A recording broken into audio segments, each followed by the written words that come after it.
I'm Sergio Contreras, proud father of two.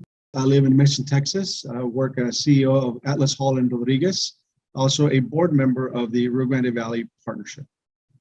My name is Rhonda Diaz. I live in Progreso, Texas. Right now, I'm a full-time student at UTRGV.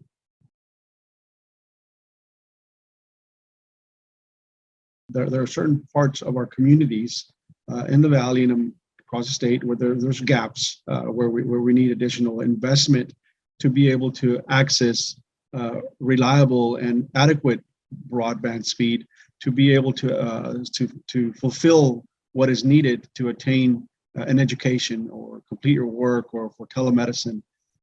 The little town where I live, small population, we have satellite internet, so it's very slow.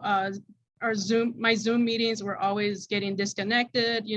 Sometimes I even spend extra time at the campus because I know once I get home, I'm really not going to be able to, do anything online.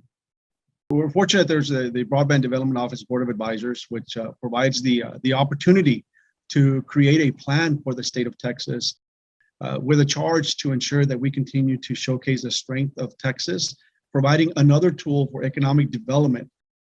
Just like we need infrastructure for transportation, roadways, we're also needing the investment and for broadband to catch up.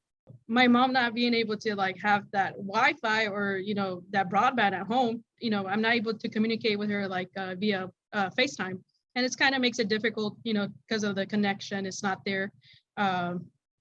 It's hard sometimes, so having broadband will be a great way to stay connected with my family.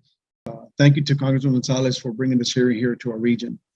It's very important that funding from the bipartisan infrastructure law comes to Texas, impacts our local communities here in the Rio Grande Valley, as we've heard from Rhonda.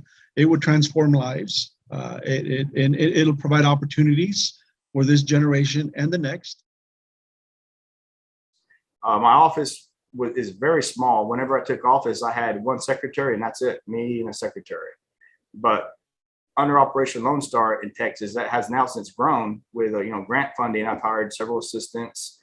In fact, I have National Guard paralegals in the office now helping me process all the paperwork. One of the things we were going to fund was like a splash park or a splash pad, like a water park near the city park.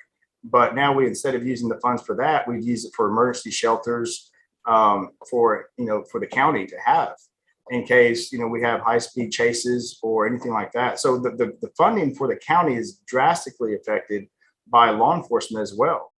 I don't think if I had to remember back before this crisis started, we might have like 2 or 3 high-speed chases a year in this county. Now, literally last weekend, we had 10.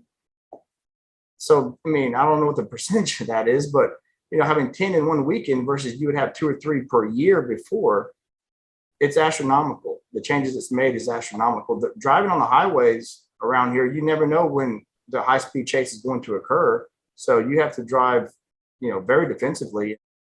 Our school campus is now militarized with rock boulders that surround the campus to prevent cars from high-speed car chases from actually entering campus and injuring children.